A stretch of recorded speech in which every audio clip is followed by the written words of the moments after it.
અરવલ્લીમાં શંકાસ્પદ ઘીનો મોટો જથ્થો ઝડપાયો। ભિલોડાની અસાલ જીઆઈડીસીમાં બાપાશ્રી નામની પેઢીમાં દરોડા 4000 કિલોથી વધુ ઘી અને 379 કિલો બટરનો જથ્થો જપ્ત કરાયો।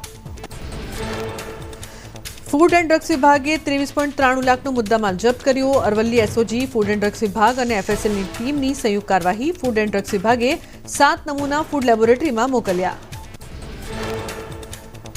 મહીસાગરના કડાણાના નાયબ મામલતદાર સામે ફોજદારી ગુનો દાખલ કરી શિક્ષાત્મક કાર્યવાહીની દરખાસ્ત।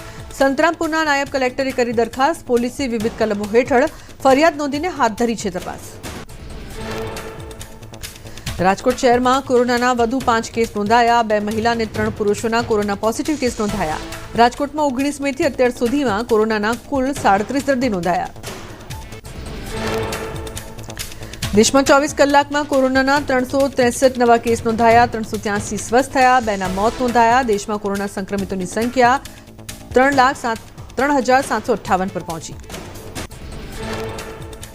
ગાંધીનગરમાં પ્રધાનમંત્રીના સેવા સુશાસનના 11 વર્ષ પૂર્ણ થતા યોજાઈ બેઠક। સરકારી યોજનાઓને જનજીવન સુધી પહોંચાડવા અંગે બેઠકમાં કરાઈ ચર્ચા। પ્રદેશ પ્રમુખ સી આર પાટીલ, ઋષિકેશ પટેલ સહિતના મંત્રીઓ હાજર।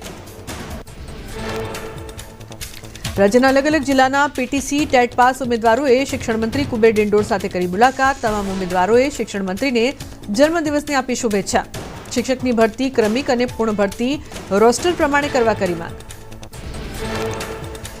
રાશન કાર્ડનું ઈ-કેવાયસી કરાવવા લોકોને જાગૃત કરવા અનોખી પહેલ। અંબાજી દાંતા પંથકમાં એક વ્યક્તિએ ગરીબ અને નિરાધાર લોકોને ઘઉંનું વિતરણ કરી રેશન કાર્ડમાં ઈ-કેવાયસી કરવા કરી અપીલ। ગરીબ અને વિધવા મહિલાઓને નિઃશુલ્ક ઘઉંનું વિતરણ કરાયું।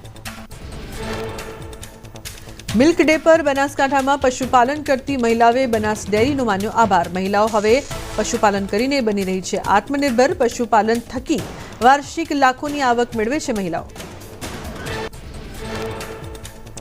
વડોદરા બરોડા ડેરીના એમડી અજય જોશીનું રાજીનામું થયું મંજૂર। 6 મહિના પહેલા આપેલું રાજીનામું બોર્ડ મિટિંગમાં મંજૂર કરાયું। બરોડા ડેરી મેનેજમેન્ટ ફેડરેશન સાથે ચર્ચા કરી નવા એમડીની કરાશે નિમણૂક।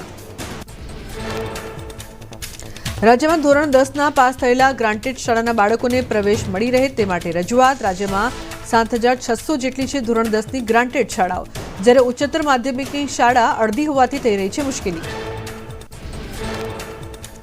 રાજ્યમાં આંખની ઓપીડીમાં ધરખમ થયો વધારો। 50% દર્દીઓને આંખના ડ્રાયનેસની ફરિયાદ। વધતા સ્ક્રીન ટાઈમને લઈને આંખમાં ડ્રાયનેસની સમસ્યા વધી। બાળકોને મોબાઈલના વળગણથી દૂર રાખવા તબીબોએ આપી સલાહ।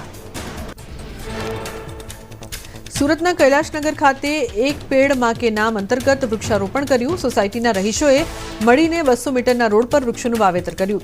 જાંબુ, લીમડો, પીપળો સહિતના અલગ અલગ પ્રકારના 101 વૃક્ષોનું વાવેતર કરાયું। સુરેન્દ્રનગર શહેરની એમપી શાહ કોમર્સ કોલેજમાં વિદ્યાર્થીઓનું રિયુનિયન યોજાયું। 1992 થી 1995ની બેન્ચના વિદ્યાર્થીઓ પરિવાર સાથે ઉપસ્થિત રહ્યા। કોલેજ કાળના સંસ્મરણોને યાદ કરી આનંદની લાગણી અનુભવી। બોટાદ જિલ્લામાં નરેન્દ્ર મોદી વિચાર મંચ આઈટી સેલ શપથવિધિ તેમજ સન્માન સમારોહ યોજાયો। સાળંગપુર બીએપીએસ મંદિર ખાતે કરાયું આયોજન।